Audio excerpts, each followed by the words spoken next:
It's the Elsa Kurt Show with Clay Novak. Serving up trending news and conservative views. Brought to you by the Elsa Kurt Collection.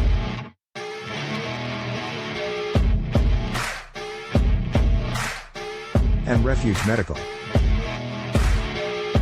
And now, it's time for the show.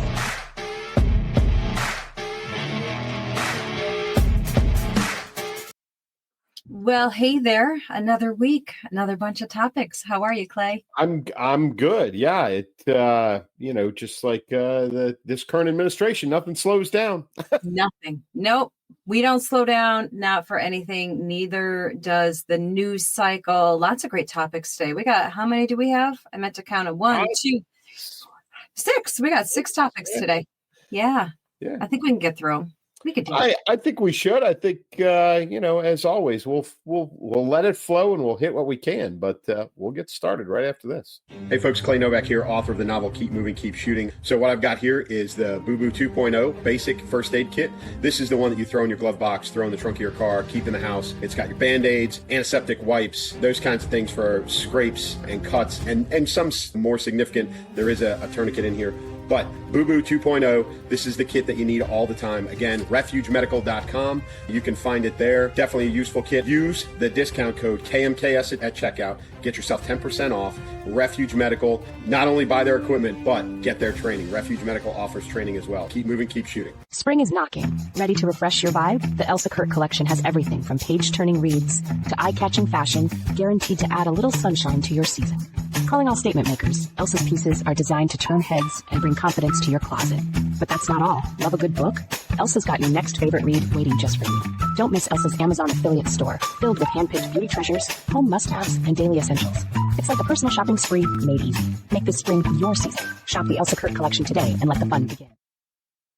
Well, then, lots of topics, as we said. Right off the bat, everybody's talking about the potential for a government shutdown, or partial shutdown, or full shutdown. I think it's total shutdown. It's based off the continuing resolution and the budget. It's all about the money, but it's not really about the money. I mean, right. It just made it through the House yesterday. I guess, okay, folks, it's 5:30 Eastern time on Wednesday. We always got to make sure we clarify. We do. Yeah, so it made it through the House yesterday, straight party line vote. And I despise straight party line vote. It's like that. It's a bunch of lemmings. It's terrible that it comes to that. But it's a message from the Democrats that they are willing to shut down the government based on politics. Yeah. Not really what's right for the country, but on politics. Absolutely. And, no surprise, nothing new. This is what they do. They don't give a hoot about this country or the people in this country. They care about grandstanding and making their point and just simply opposing anything that Donald Trump is going to do. No matter what he does, they're going to oppose it. So you get a couple, breakaways. There was, there was something where, what was just recently, like 8 Democrats. It's the censure of yes, that's Al what Green. it was. Yeah. Thank you. Yes. So you got a couple people that are sick and tired of the nonsense and agree with what you're saying, that, not going to just vote on party lines just because. But yeah, this is going to be the deadline. Did I say that right? The deadline is March 14th. So that's, literally Friday. Friday. So, the thing is, this is largely about Doge, right? This is largely about Elon Musk, him cutting all of these or finding all of these, wacky, crazy, sneaky, dirty expenditures that are going here, there, and everywhere. And they don't like it. They're mad because they don't want the money to stop going in their pockets. That's really what it is, Yeah, it's And that's I just had this conversation today with someone, and it was, don't you think everybody sees through what the Democrats are doing? And I said, well, of course they do. You've got all of the big heads now. Everybody's kind of doing this continuing postmortem on the election 4 months later on why they lost. And so James Carville, who truthfully has been back and forth a little bit, the waning weeks of the election. I think somebody wrote him a big fat check and he talked about how great Kamala was, even though just days before that, he talked about what a mess she was. Anyway, so Carville's been saying it. John Fetterman's been saying it. You've got senior former Obama advisors that are saying it, that you've got, the Democratic Party is in this, they're tearing themselves apart because there's tons of infighting right now, but there's this loss of identity, and all they know right now is to oppose anything and everything that Trump does. Right. And until they can get past that, they're going to continue to lose. So this is an example of that. It's just like you said, they are all amped up. They see this as an opportunity to shut the government down. And it's solely based on the existence and the work that Doge has done so far. Yeah, absolutely. And, as you said, they are, as a party, they're in a tailspin. They have no identity. And Trump, and I do believe that this was very deliberate and intentional in a lot of ways, and also just simply the way things went because they're moving so fast at everything. They don't, and we talked about this before, they don't know which way to turn. They don't know where to attack, because the minute they start attacking what he's doing here, he's doing something over there, and then they have to run over there and attack that. And so they can't keep up. They can't keep up. And like you said, they're infighting. They're just a mess, and then there's the old school, back in the day, Democrats that are, clinging onto their party and trying to figure out what's going on and what's going to happen, and I find it fascinating. You can just sit back and take your popcorn and be really objective about it and just watch the show as it goes on. I'm very curious what's going to happen. Can the old school Democrats reclaim their party? Is it gone? These radical Marxist progressive knuckleheads, or what? What do you think? Yeah. So they've got to figure out that the party line vote right now doesn't work because they don't hold a majority in anything. They can vote party line in the House. They can vote party line in the Senate. It does nothing, literally nothing, because if they vote party line, they've got to get some Republicans to come with them. And, in some cases, maybe in ones and twos at the most, they can get some folks to change over, but not enough to change the outcome of a vote. Actually, the only kind of surprise right now is in the Supreme Court, which not that long ago, you had the entire Democratic Party screaming. We talked about this, packing the court, extending, making the court larger. They wanted to get more justices in there so they could flip. And really what happened just this past week, Amy Coney Bryant voted against what President Trump was looking for, and he defended her for it. Yeah. Right. He stood up in front of America and said, listen, this is a legal battle. It's a legal decision. This is the way she voted. I back her. She's a Supreme Court justice. That's her decision. Okay, fine. So, they can do all the party line stuff all they want. It affects absolutely nothing. All it does is show the rest of the country that they are adamantly opposed to anything that President Trump is doing. And that is their only strategy. Their only strategy is to oppose everything, and it stops absolutely nothing. So it's if they don't change something, if they don't figure this out, 2026 is going to be a wash. Yeah. As I said before, I hope they keep doing all of these crazy things that they're doing. And in case in point, they are desperate to find an untapped demographic. I'm sure you've seen them. There's been a couple of videos out. I did some videos on them. You have what's her name, Rosa DeLauro from Connecticut, that the purple haired lady. Yeah. She's so meme worthy.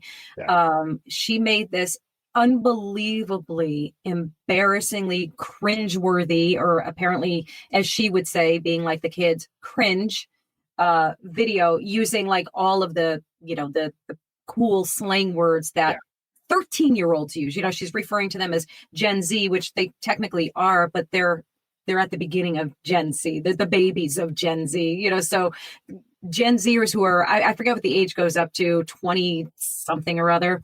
They're not saying these things. That the 20-somethings are not using these. That's your voter base right now, not the 13-year-olds. It's just, it was horrendous. And then, of course, the one with the choose your fighter. Did you see that one? Oh, it's so painful. It's so painful. They're grasping. They're just grasping anything that they can hang on to because they've lost everything. Yeah, and you even had Hakeem Jeffries. We've got him on the run. I don't know if you saw that one. So I didn't see that one. Yeah, so one, he's a horrible public speaker. Two, he's just as bad off of a teleprompter, which is amazing.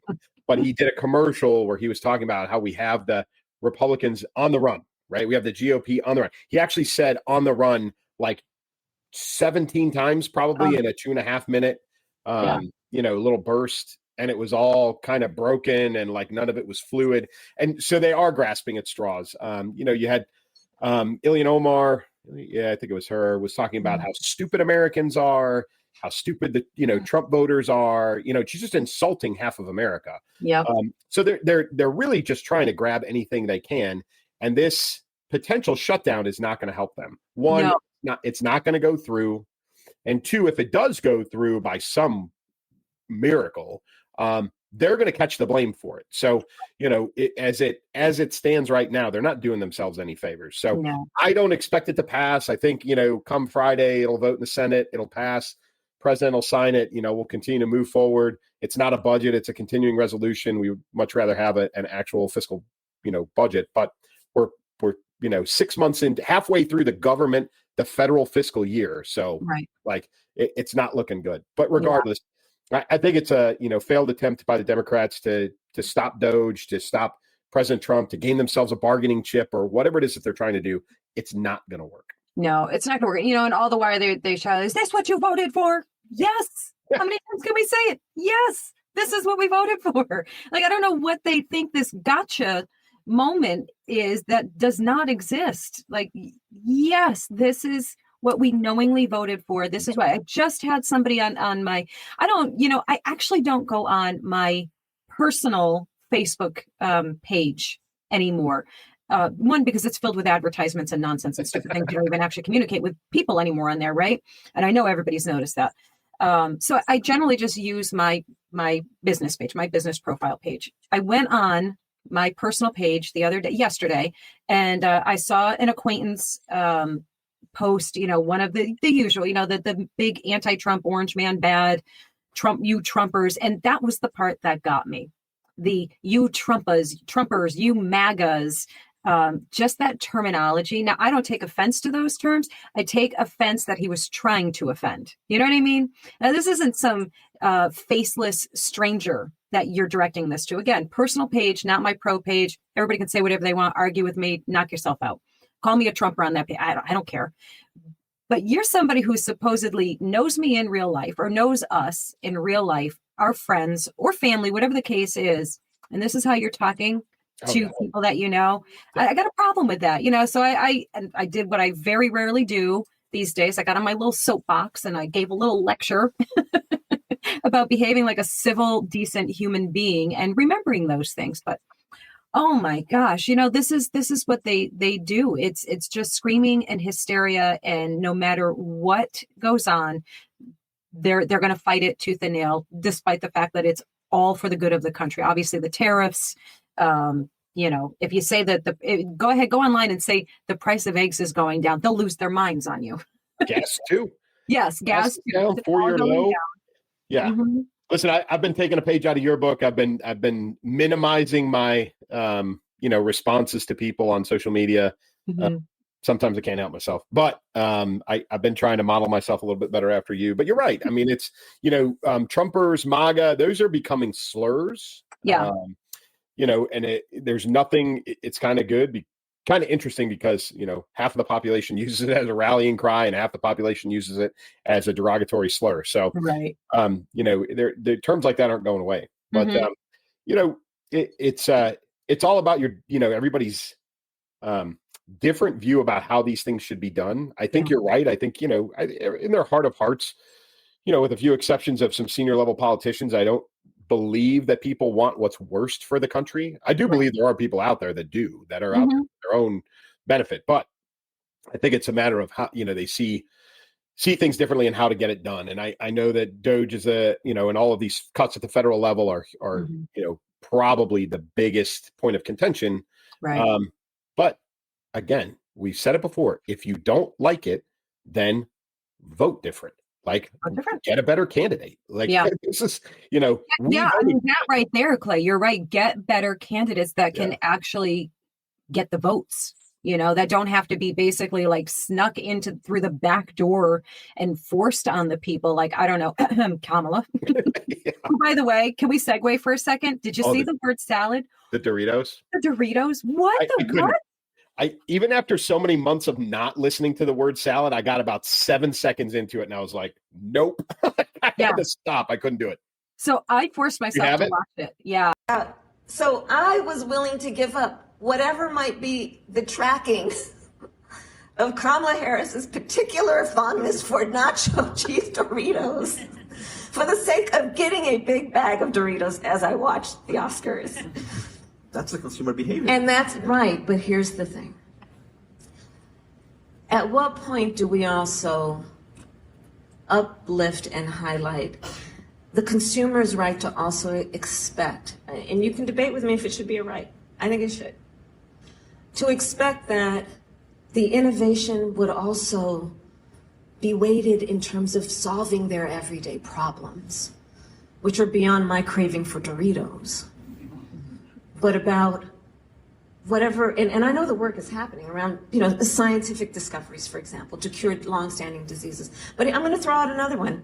And you all, again, please get back to me any information you have. I would love it if there would be an investment of resources in solving the affordable housing issue in America. And I kept playing it over and over thinking, now I'm going to hear what the segue is into what you're saying. Like, where were the transitions?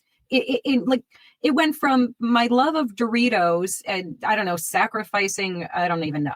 Nobody knows, and nobody can tell you how she got from one to the other. It was such a mess. And I thank her. I thank her for giving me an opportunity to revisit her for a brief moment and get to remind everybody what a mess. But again, what a disaster we avoided. That's what they put in front of everybody. Yeah, that's what they put in front of everybody. So, I mean, be mad all you want. Yes. I would suggest instead of being mad, just be better. Just do better. That's all. Right. And again, so we do have Doge stuff going on. I mean, Elon is doing what Elon does along with his, that horrific crew of 20-year-old genius. It's like those kids are being vilified, and I'm sure they're probably laughing like crazy. But I'm sure they are. How could they not right now? Like they're sitting back, just having the time of their lives. This is like the opportunity of a lifetime, and they're killing it. They're killing it. And like you said, laughing the whole way. Yeah. So this is, I guess I should know this, but I don't. Are their identities protected? Because I think they should be based on the lunacy. I have not seen a single name. I haven't either. Okay. So I'm not saying they're not out there, but I haven't seen them. So I think they're protecting these kids as they should. Like absolutely, they should be. Yeah, like witness protection kind of protection for a very I mean, well, listen, look what Elon Musk is going through right now. Besides, we're going to talk about this. We're going to talk about the cyber attack on X. That's our main topic here with this. But of course, as everybody's probably seen over the last few days, the attacks on the Tesla plants and car vehicles and all of that. They're just bonkers. It's the nicest thing I can say. Like they thought this was a good idea to do that, but that's what they're doing. Anything that has to do with him, they are going full throttle. I think I just saw something. I think he walks around with a crew of like 20 bodyguards at all times. Yeah. At all times, 20 bodyguards, and obviously rightly so. I don't know if you saw I only saw a clip of it because we know that's what I do. I see the clips. Elon was talking to, I don't know if it was Sean Ryan. I forget who he was talking to.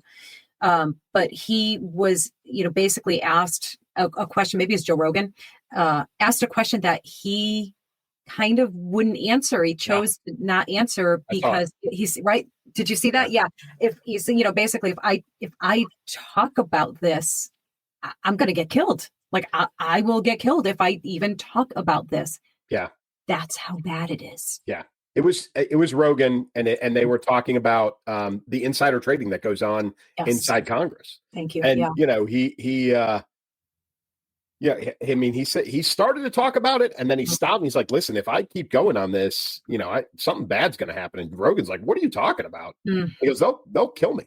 Like if I keep talking about this, like somebody's going to come kill me. Yeah. So, and that's, again, it's a guy who's got all the money, literally all the money in the world to spend on personal security. Yes. He was shook, like that was, he was definitely not comfortable talking about that stuff. So, yeah. And I think that really merits, like for everyone, some serious pause. Yeah. Think about that. Like, it is that bad. It's worse than what we think. It's worse than what we know.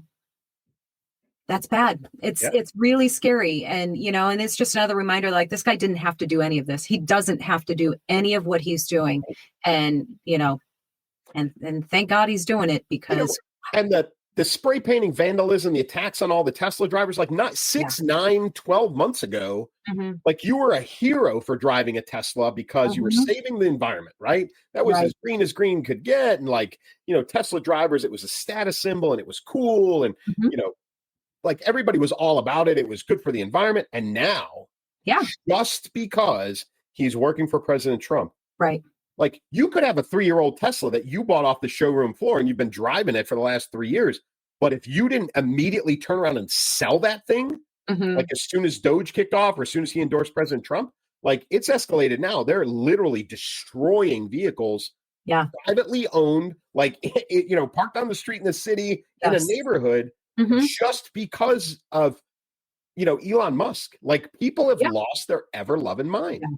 Completely gone. I just saw a video just shortly before we came on here, a video of a deranged, Democrat chasing down a Tesla family in their Tesla and literally chasing the car as it's driving and beating on the windows and screaming, God knows what at them. I mean, this is a level of unhinged lunacy that the left, and I'm talking about the elite lefts, the media, the politicians, all these, they are 100% responsible for these people behaving the way that they are. They unleashed the craziest side of people with all of this, and they did it intentionally. This was all planned out, all intentional, and no one will ever convince me otherwise. I don't think anybody's going to try to, but they wouldn't. And I was just having this conversation. Do you remember, like, right before COVID, there was this weird rash of people like dressing up as clowns in public, and they would like stand in an alley or they would stand in a parking lot. They'd have a big hammer or a bat or something, and then they were randomly chasing people, right? Like, it was always amazing to me that nobody got shot. Yeah, how is that even possible? Right? I can guarantee you, if that happened to me, that would be the outcome. I am such a cliche. I have an extreme clown aversion. I saw one of those things, like, I know, everybody has a clown aversion. I have it. I don't care. I'm not sorry. Yeah, bad things would happen. So thank goodness. So that, it never happened. It was a weird thing, and then COVID hit, and then it all kind of went away. But this, like, running alongside, attacking people for driving a specific car, physically accosting them, scaring, like, someone is going to get shot for this. Like, that's, if this continues and it continues to escalate, because that's what's going on, is it's escalating, someone is going to get hurt. And I can tell you that it's not going to be the people who own the Tesla. Right.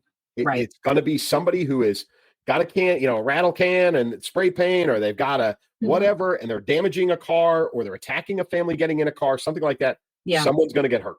And it's just this, like you said, unhinged, lunacy. Right. Like, the guy's driving a car. The lady's driving a car. He's just living his life. That's it. They're not doing anything. Like, they're literally just driving their vehicle that they bought with their money, or make payments on with their money. I mean, come on. It's just insane. And the craziest part too is that if someone from the left watches this, just this segment, I know for a fact their response would be, I can't believe you care more about the vehicle than someone's life, and that you're justifying killing somebody for beating on a car. I am. This is, there is a saying that says, I can't believe that you value, what is it? I can't believe that you value your possessions more than you value someone's life. And it's like, well, clearly they value my possessions more than they value their own life. So if you want to take that turnaround. Yeah. So, but so even now it's escalated to, now we've got a cyber attack on X, right? And so I was actually in the middle of, I was trying to post a blog on Monday, and I'm like, what the hell's going on? Like, I went to post something. I thought it was just me. So weird, right? I was literally hit it right in the middle of whatever was going on. And so now what they're saying is it was a pro-Ukrainian, pro-Ukrainian hacker group who, put a cyber attack on X. Yeah. I think it Dark lasted. Storm team. Yeah, maybe an hour or two. Mhm. They got it under control. But people can they forget, like, the entire communications network for the Ukrainian army Mhm. is done with Starlink. Yes. And if Musk wanted to if he wanted to end the Ukrainian army, all he has to do is turn that off. Right. They're done. Long range communication gone. Right? They would be overrun so quickly it wouldn't even be funny. So he's not anti-Ukraine.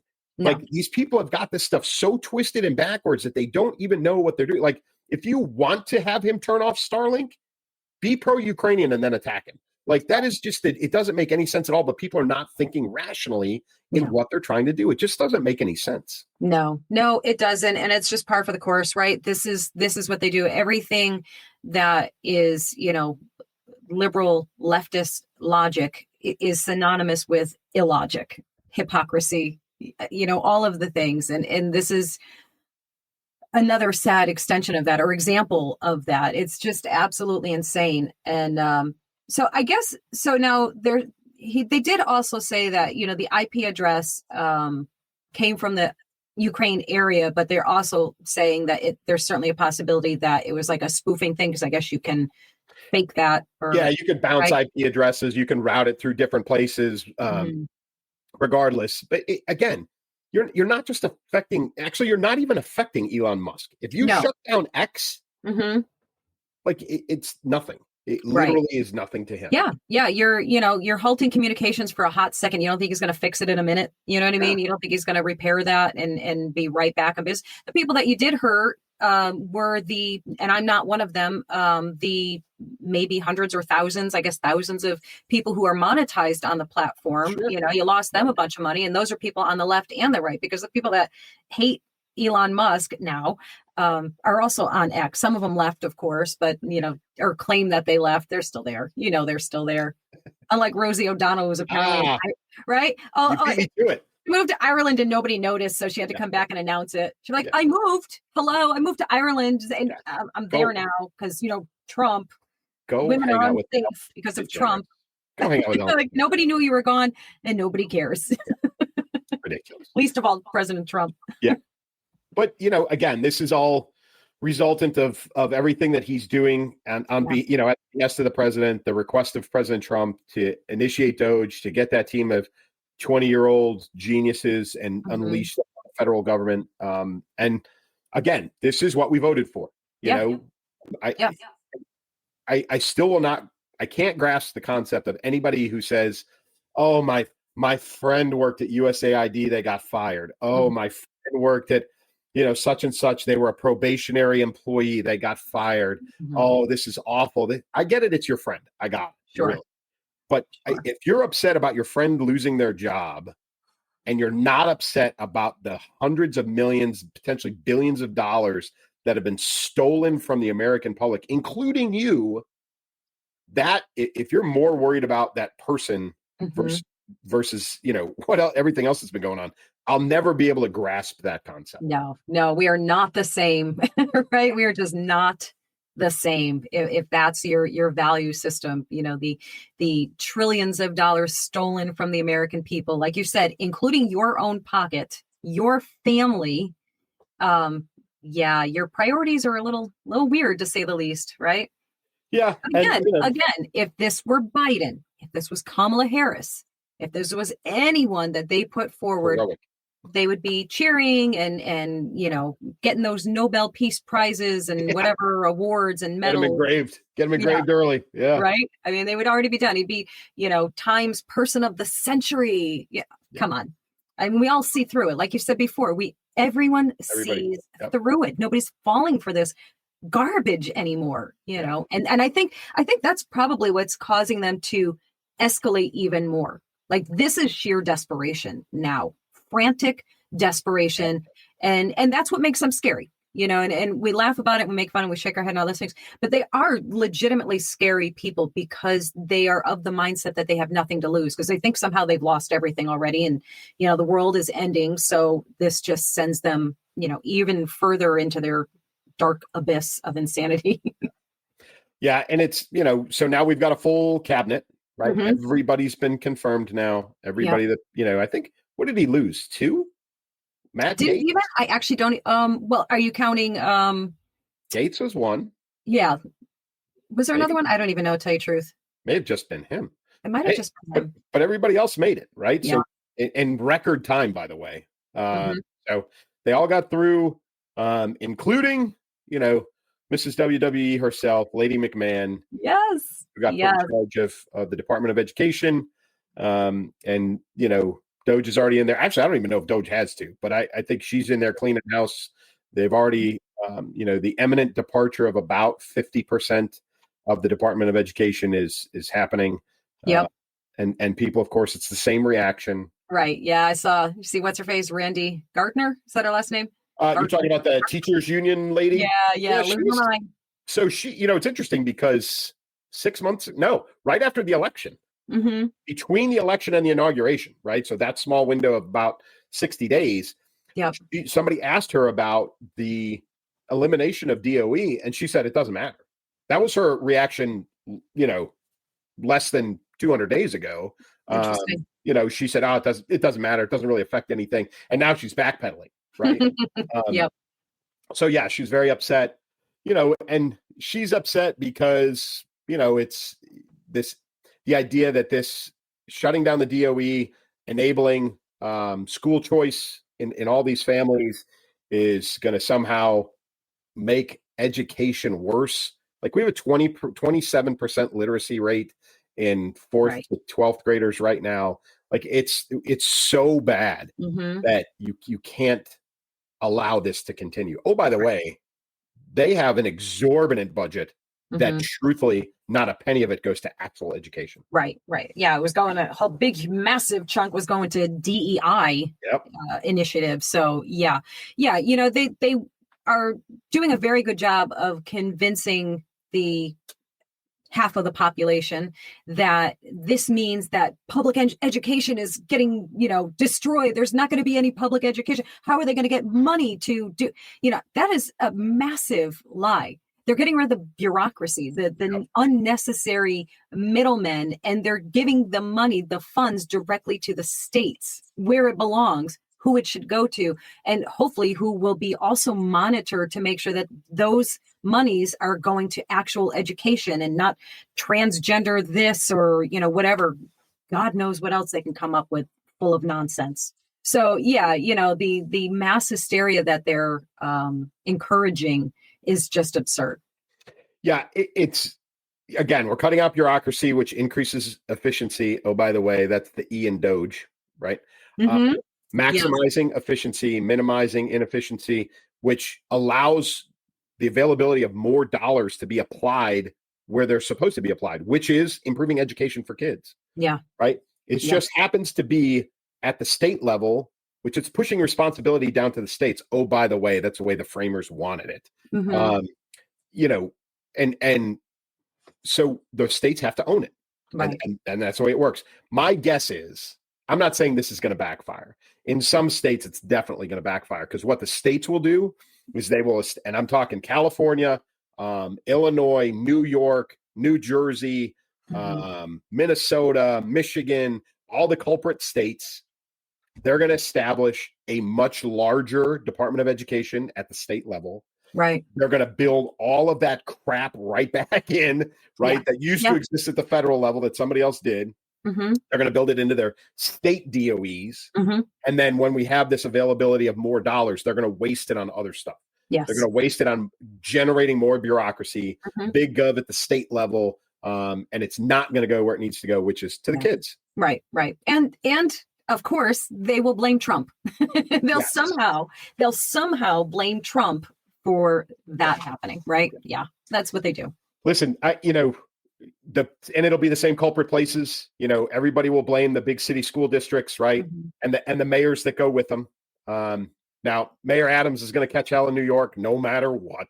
Right. The mayoral office in Chicago has been a disaster for at least 10 years. And the current mayor's got a 6.6% approval rating. So you can complain about President Trump all you want, but Chicago Public School System, CPS, has its own problems, its own mess. Yeah. Go back to COVID. They were the ones that said, we're not your babysitters. We refuse to come to work. We're not, endangering our teachers. We're not doing this. We're not doing that. And it was very, very clear to the population that the teachers were not in it for the kids. Right. So, I would assume, I would hope, and I know that hope is not a course of action, and truthfully, it'll never turn out this way, but this extra money that we're going to save, that's going to get cut out of Doge, if that could get pushed down to, I don't know, teachers for crying out loud, to pay them what they're worth. The biggest crime in America is that cops, teachers, firemen, soldiers, right? Teachers, especially in there, are not paid their value to the system, to the country. Right. We do need to figure out a way to increase pay for teachers. You'll get, not that the candidates we have are bad. I'm not saying that, but you're going to get better candidates. You're going to get candidates that are going to stay for longer. They're going to stay teachers. They're not going to venture off into other things because, their pay is so low and it just doesn't make sense. They can't pay back their student loans and everything else. Yeah. It's so simple, right? It's just common sense. If you want the best, pay for the best, get the best, retain the best. And the way to do that is to pay them what they're worth. Seems so simple. Why is it never so simple? Listen, the only people that complain about high taxes and money actually going to school districts, the only people who complain about that are old people who don't have kids in school anymore. That's very true. I get it. Like I totally get it. If you're 65 and you live in a place where they have a high school tax and you're paying a lot of money and you resent that because your kids have been out of school for 35 years, okay, I get it. But sure. I get it, but they're also wrong, because shame on you, because they're the same people shaking their fist at their TV saying, or at the teenagers walking down the street with their pants hanging down off their butts. And, that's what's wrong with the youth of America. You're right. No, what's wrong is you didn't invest in them. That's a very good point. Right? That is a very good point. You're right. You don't get to complain. That's, somebody told me that years ago, before I was ever even talking about politics and social issues, before it was ever even a twinkle in my eye, I was one of those people that did not get involved. I didn't know anything about politics. I didn't know anything of the things. And I complained about something in my town to someone who is very politically involved in our town. And I complained about something. She said, well, did you vote? And I said, no. She said, well, then you can't complain. You got nothing to say. And she was right. And I said, well, there's a little eye opener. There's a little, slap of reality. So I use that all the time. You don't get to complain, if you weren't part of the solution. If you're not part of the solution, you don't get to complain. That's that. So, and, a great example of a state taking education, on itself. Great state of Arkansas. I don't know if you saw this. They have voted, it's passed. They are instituting mandatory gun safety training in public schools and public choice charter schools. I love that. I love it. Right. So, so they're developing the program now. And it could all the way, they're considering every option up to and including, I think at the high school level, off campus shooting experiences, right? To teach actual, firing gun safety kind of stuff. So the state took it on itself. They said, this is how we think we battle gun violence. We educate kids. We take away, you know what I mean? They've got, and the state's doing it, and the state's paying for it. And it's part of their Department of Education that's doing it. I love it.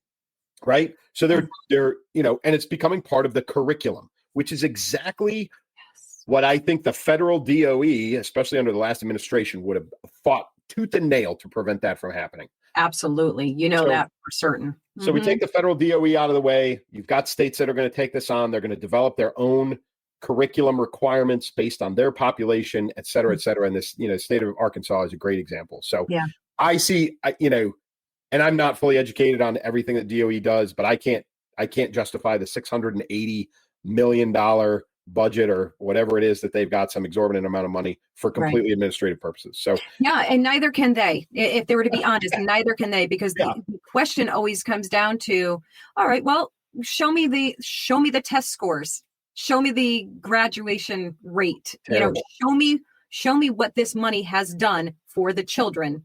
And if you can't show me something, we already know, where we are in our standing in education and all of the things. I just saw a girl suing her state, her district, whatever, for she graduated with like high honors, and she doesn't know how to read or write.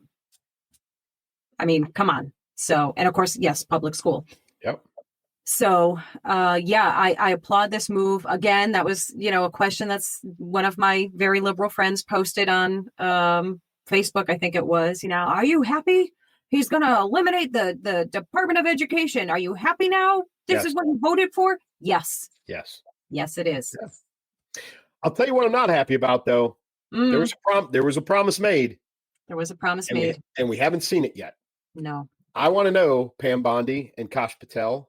Yes. Where are the files? And I don't want to hear national security. I don't want to hear it. Yeah, that's actually very concerning. Obviously, of course, that they're citing national security, because what that does, in my opinion, what that does is it gives the anti-Trumpers, the people who hate Trump, who have been trying to, say that he's on that list, that list. Yep. This kind of gives them some fuel and just stokes that more, like, oh, they're not releasing it because Trump's on it, So I don't know what happened here in the chain of this, and I don't know, who to blame for this. And maybe it is Pam Bondi. I don't really know. Could she have been just caught up in some, really unfortunate circumstances, overpromising before they knew really what was in there? I don't know. What are you thinking? So I think the sequencing of who got approved mattered, right? So she got approved to be the Attorney General first, right, to run Department of Justice. Right. There was the delay with Kash Patel because he there was a little bit of pushback on him. So he took a little longer to get confirmed.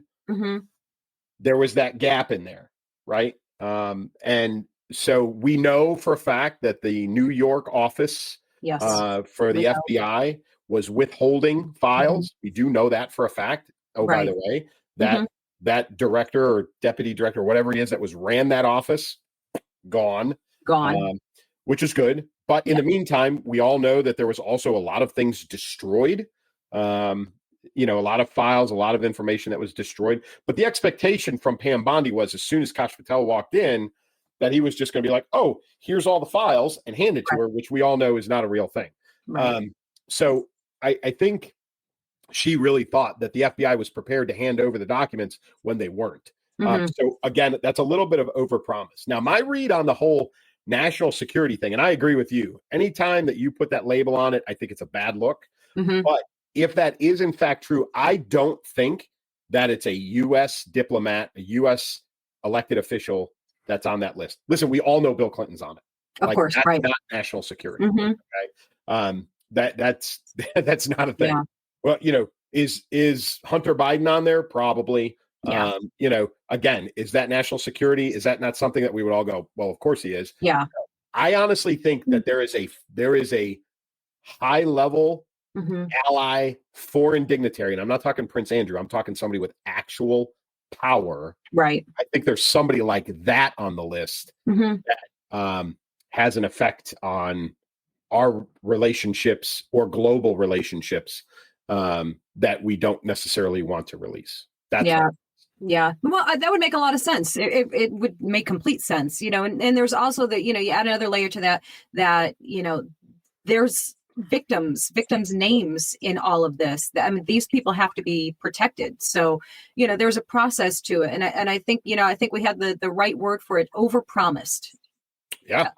I don't know. I mean, I think everybody basically knew that the scope was wide, that this was big and very deep and very dirty and disgusting and awful. And a lot of things needed to be squared away first before things could be made public. And I get that. And I appreciate that. And I don't actually think they're wrong for doing that. I'm probably going to get attacked for saying that, but I don't care.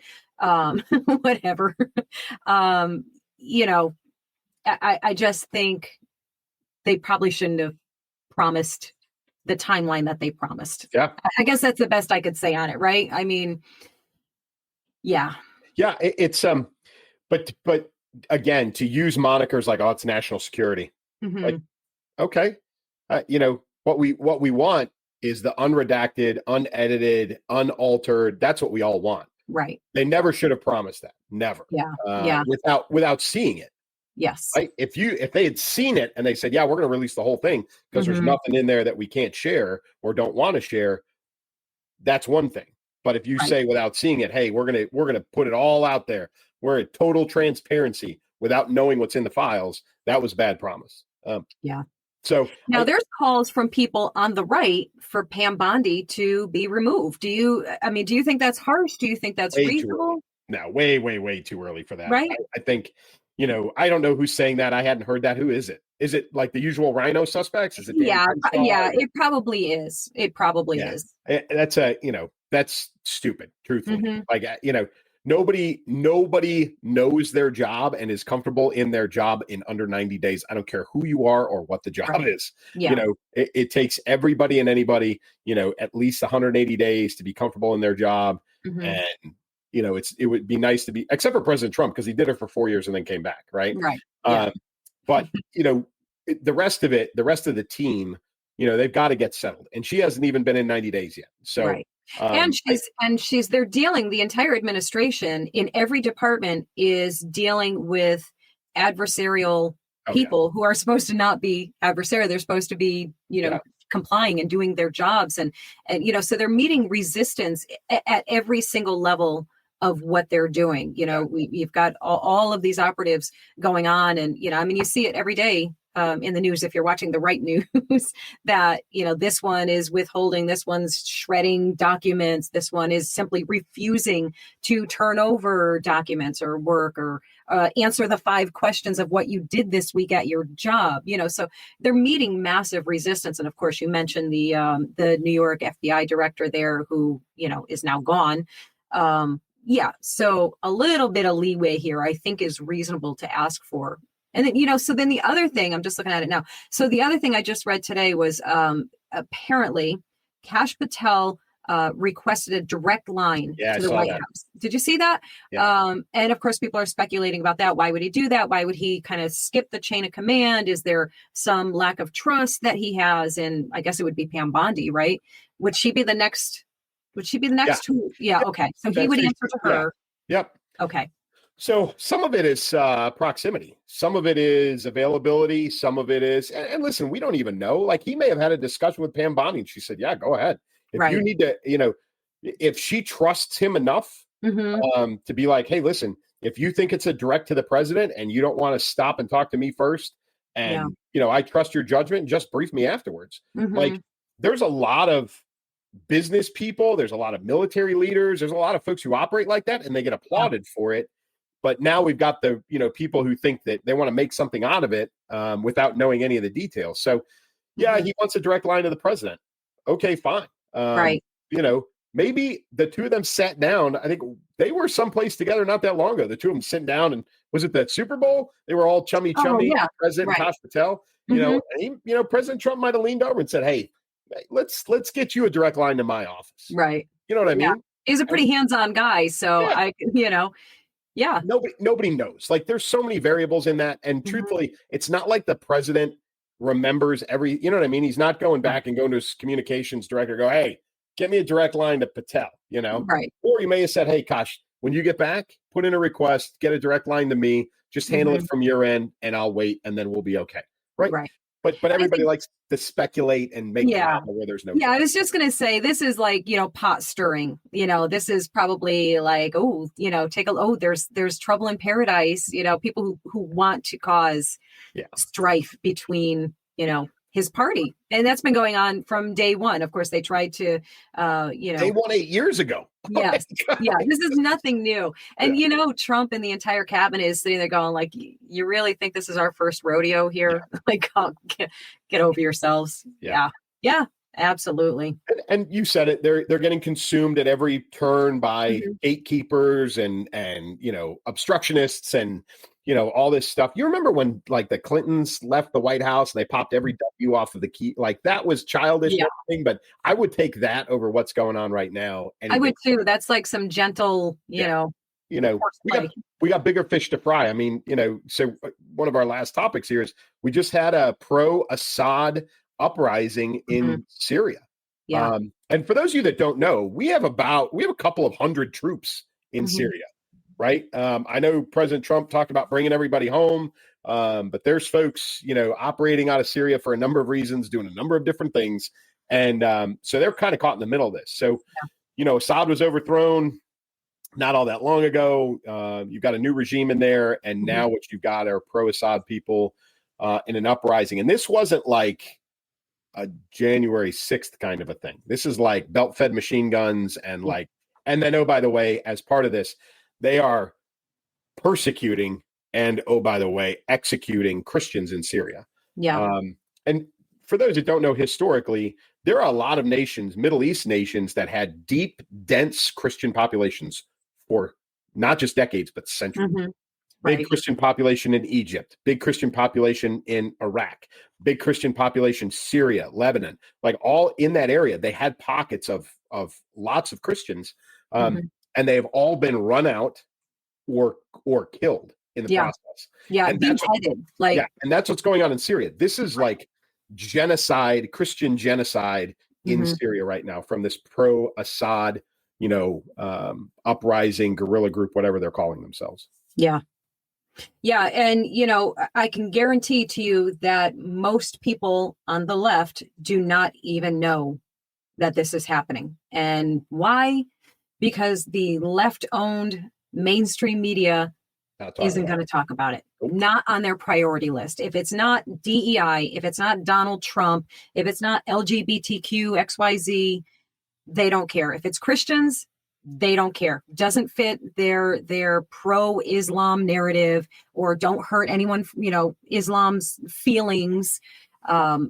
It just doesn't count for them. But 745 Christians were killed in 48 hours as they dragged them. This is just, I hate picturing these things, but I think to drive the point home, really picture what these poor people went through, dragged from their homes, tortured and executed. Churches were burned, entire families wiped out.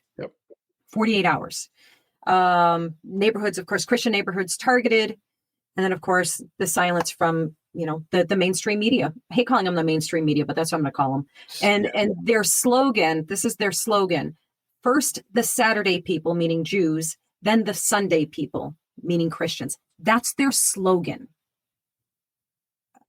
I'm speechless. It's actually anger. I tell you what, for all the viewers out there, everybody who watches us, everybody who listens, whatever, if you find anywhere, everybody's got the I Stand With Ukraine signs in their front yard, and they're wearing the blue and yellow flag pins. If you find a I Stand With Christians in Syria sign, t-shirt, pin, emblem, anywhere at all, please contact Elsa and I. I want to see it, because I can promise you that does not exist at all. Nope. But maybe I should make one. Yeah. I don't know. Yeah. What you could do is, do you have an auto pen? Do you have an auto pen? We know somebody who had an auto pen. We know somebody who had one and went to town with it, or at least somebody did on his behalf. How about this? First of all, obviously, nobody's actually surprised here by any of it. But it's just wild to me that now we're finally talking about it. So I managed an auto pen. When I was an aide-de-camp for then Lieutenant General Rodriguez in Kabul in 2010-11, we had an auto pen in the office. Okay. For those that don't know what an auto pen is, it is a mechanical device, right? You register a signature, right, in the computer. And then when you needed to sign something, you put a literal ink pen or felt pen or Sharpie or whatever it is into the machine. You type in the code, because they're all coded to make sure that not everybody has access. You type in the code, you put the paper in there, you hit the, it's all lined up, and you hit the button, and it replicates the signature. It's a real signature with a real pen. Okay. That's really cool, actually. It replicates the signature that's registered in the computer. Okay. They, again, with the code controlled. Okay. There were two people besides my boss. There were two people that had that code, me and one other person. That was it. So anytime that thing was used, there was only a couple people that had the code to do that.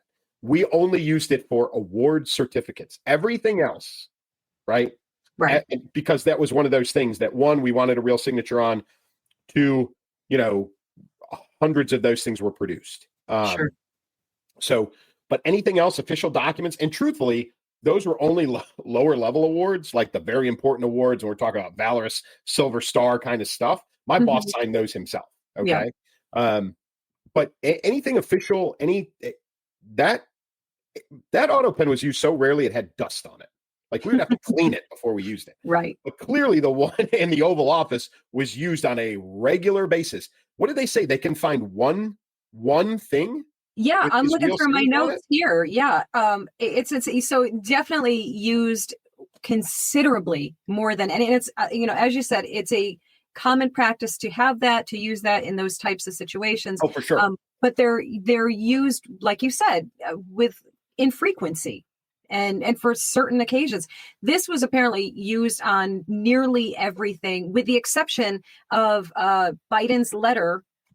Yes, Biden's letter that he wrote, right? That was like the only thing that it was not on, out of, I don't even know, hundreds. I don't know. He wrote it and signed it in Delaware. He wasn't in the White House when he did it. Right. So, yeah. So literally and again, folks, what this does is the president doesn't have to be there. Right. He doesn't have to authorize what's being signed. Mm-hmm. And the only control you have over the code is who you give it out to. It's just like your PIN on your ATM, like or your credit card. Like you have it, maybe your spouse or your significant other has it, maybe your kid has it, but that's it. Like those are the only people that have your ATM card. But if you take that thing and you give it out to 10, 15 people, or if you don't monitor what your kid's doing, they're going to drain your bank account, right? Right. Yeah. And so they're going to use it because they have the code. This is the same thing. Anybody with that code, and again, the code was not controlled, obviously. Anybody could walk in, put any piece of paper, any document, and put the president's signature on it. And it's a real signature with a pen, right? Yeah, I just get this image of Jill going, "You need the pen? Here it is." She tosses it over to Hunter, and Hunter's like, "Yeah, good. I'll sign this one." And you need the pen? Here, you take it. Like it just got tossed around to whoever happened to be sitting behind the desk that day. It's crazy. But I'm laughing, but it's not funny. It's incredibly serious, because obviously that leads to the very real and important question of, if he didn't sign these legal documents that are policy, that are legislation, that are executive orders, that are, pardons, if he didn't legally sign them, that should invalidate all of them. So And if you manage one of those things the way they're supposed to be managed, every single signature is supposed to be logged. Wow. So that what was signed, when, and with the authorization of the signator, right? Yeah. So I guarantee you they don't have a log, because if they had a log, they could go back and say, well, this was signed then. Where was the president? Because if anybody went in there and signed anything at 2 a.m., president's not there. That old man's sleeping. Or they could bounce it off of his trips to Delaware, or they could, they could find all kinds of holes in this. But the assumption is that the vast majority of things that were signed when he was in the White House, he had zero awareness. Yeah. Zero. Yeah.